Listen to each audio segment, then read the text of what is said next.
Пойдемте, я вам сейчас открою. У нас есть ключ от этой двери, вот он. Хотите, сейчас вместе пройдем и откроем? Вы не опечатывали бы Вы здание. нарушаете пожарную безопасность здания. Это вы нарушаете. Подождите, давайте действовать по закону. Решение Давайте. суда есть? Мы освободим У вас здание. договор есть? Договор вы расторгли вне закона. Мы не согласны с этим У решением. вас есть решение суда о Мы- том, что наши действия незаконны? Мы подали документы в суд и ждем У вас решения. есть объявление о наложении ареста на наши действия или о прекращении этого? Нет у вас? Ну подождите, суд решит, мы выйдем отсюда. У вас на данный момент договора нет. Почему нет? У нас как раз договор у нас Он есть. у вас расторгнут Он односторонне расторгнут. решением комиссии. И что, и мы не согласны с вашим решением, и что дальше? Это муниципальное здание. А мы не против. Мы его разве берем себе, пытаемся его что ли приватизировать? Вот зачем вы это говорите? Вы сейчас занимаете муниципальное здание, которое необходимо для системы здравоохранения. Ну, пожалуйста, давайте в суд. Обращайтесь, и мы по суду уйдем. Уведомление получали? Уведомление о расторжении, которое мы обжаловали в суде. Уведомление получали? И что? Мы его обжаловали, понимаете? Вы находитесь в муниципальном здании. Да.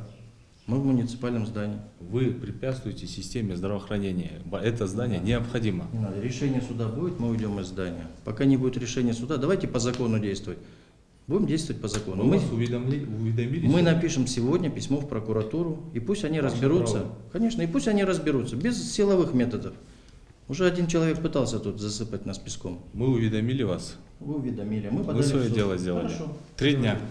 Все? 3 дня вы даете суду, что ли? Суд решит, сколько дней. По-человечески. Мы вам сказали. Действуйте в рамках закона. Всё, у А нас мы всё. сегодня обратимся в прокуратуру. Пожалуйста, Вы ваше пожалуйста, право. на управство. Хорошо? Ваше право. Простите, а можете представиться, рассказать цель вашего визита, что здесь происходит? Я журналист «Кактус Медиа», Марат Уралиев меня зовут. Меня зовут Расхубай Кулуталант. Я являюсь заместителем департамента по муниципальному имуществу мэрии города Бишкек. Сегодня мы пришли в составе наших представителей, нашего департамента, с представителями Министерства здравоохранения к данному объекту, который является муниципальной собственностью, который по многочисленным обращениям Министерства здравоохранения необходим для системы здравоохранения, поскольку имеется нехватка койко-мест и необходимость создания отделения неврологии. В этой связи, так как это является муниципальным зданием, так как в настоящий момент у арендатора нет договора, который был расторгнут со стороны решением комиссии по муниципальному имуществу, мы пришли уведомить и принять действенные меры о том, чтобы данный арендатор никаких действий со своей стороны по высвобождению не принимает. Время идет, он здесь очень много лет находился в арендных правоотношениях, но до настоящего времени никаких мер по высвобождению в добровольном порядке он этого не принимает. Мы пришли сегодня, дали ему, вот как мы сейчас сказали, мы увидели здесь пациентов, мы хотели его отпечатать, но внутри находятся пациенты. Пока пациенты находятся, мы этого не можем сделать. И поэтому мы сказали, даем время пациентами, пожалуйста, передвиньте графики, завершите те дела. После этого мы будем в рамках законодательства принимать меры по высвобождению нашего помещения в установленном законном порядке. Простите, а ранее клинику Исмакулова уведомляли о освобождении? Да. Сколько раз это было? В каком виде? Там, может, в устном, В письменном направляли и уведомление о расторжении тоже направляли. А Исмакулов имеет право обжаловать или еще что-то? Конечно, Или оно автоматически вступает в законную силу? он имеет право ее обжаловать. А на это какое-то определенное время нужно или что? Ну, есть свои временные ограничения, есть. Ну, я к тому, что вы же даете сейчас 3 суток, да, как я понимаю, чтобы освободить. 3 суток он успеет обжаловать или нет? Но это от него зависит. А если он обжалует, допустим, в судебных органах, то вы не сможете вновь отпечатать или как? Если решением суда будет официальное определение о запрете мэрии города Бишкек принимать какие-либо действия в отношении собственного здания, конечно, мы этого делать не будем. Все, спасибо большое. Все, всего доброго. Можете вы, Да, пожалуйста. вы обжаловали вообще? Ситуация выглядит... Вы обжаловали решение от мэрии по аннулированию аренды? Да, конечно, договор действует у нас до 2024 года. По просьбе мэрии мы заплатили аренду до лета этого года. И поэтому за 3 дня мы не можем собрать вещи и уйти. У нас же пострадают наши пациенты.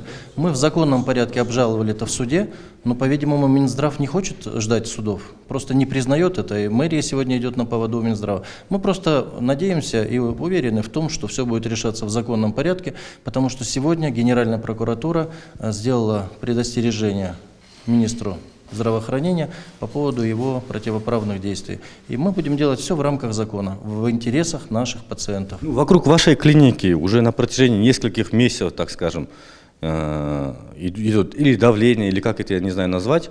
В прошлый раз министр здравоохранения там, выгрузил грунт у вашего входа. До этого он приезжал, якобы говорил, что силой выгонит вас отсюда. До этого еще были заявления с его стороны. С тех пор вы как-то не предпринимали попытки вообще освободить здание, переехать, сообщите вашим пациентам, что все, мы закрываемся? Дело в том, что переезд – это очень сложная вещь. Во-первых, очень сложная аппаратура, которую надо размонтировать. Во-вторых, нужно подготовить место, куда переезжать. Понимаете, это же расходы большие. Поэтому мы не хотим, чтобы поднялась цена на лечение нашим пациентам, и мы сделаем все в законном порядке. Ну так он же уже несколько месяцев это уже длится. Подождите, есть договор аренды, и в один день они его решили расторгнуть. Причем в договоре написано, в какие случаи исключают расторжение договора. Поэтому мы хотим, чтобы суд решил это в законном порядке. Мы же ни с кем не спорим. Здание муниципальное, мы уйдем обязательно. Почему это нужно делать штурмом, с криком, с засыпанием нас песком? Ну, уже просто, знаете, это беззаконие надоело, честно говоря. А по поводу последних заявлений от Алымкадыра Бейшеналиева, министра здравоохранения, о том, что вы за копейки арендуете это здание, что вы можете рассказать? Я хочу просто задать ему вопрос, а кто диктует цены на муниципальную аренду? Пусть он это изучит и посмотрит. Цены диктует государство. Мы платим столько, сколько написано у нас в договоре, не меньше и не больше. Цена регулируется Горкинешем и мэрией города Бишкек. А вы можете озвучить? На сегодняшний день мы платим 2,5 миллиона сомов в год. 2 миллиона 580 тысяч. А какая квадратура? Квадратура здесь около 1000 квадратов, но понимаете, люди не понимают, что муниципальная аренда и коммерческая – это две большие разницы. Почему мы держимся за это здание? Это дает нам возможность дешевле предоставлять услуги нашим пациентам. Мы бесплатно лечим общество слепых, бесплатно лечим детский фонд. Понимаете? Если мы уйдем на коммерческую аренду, цены поднимутся, поэтому мы держимся, пока мы можем.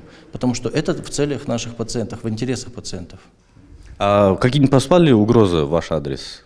Ну, знаете, разные бывали ситуации, тут и вооруженные люди вокруг ходили с автоматами, но, знаете, бояться нельзя, надо быть патриотом своей страны и бороться за свои права. А с чьей стороны поступали угрозы? Ну, ходят с автоматами люди, мы не знаем, от кого точно это, но они ходят, пытаются, видимо, знаете, как песком засыпают, автоматы ходят тут, значит, вокруг здания. Это такое недопустимо, этого не будет. Мы будем работать в рамках закона. Вы уже обжаловали, да? Да, мы уже обжаловали это в суде, и они это знают прекрасно.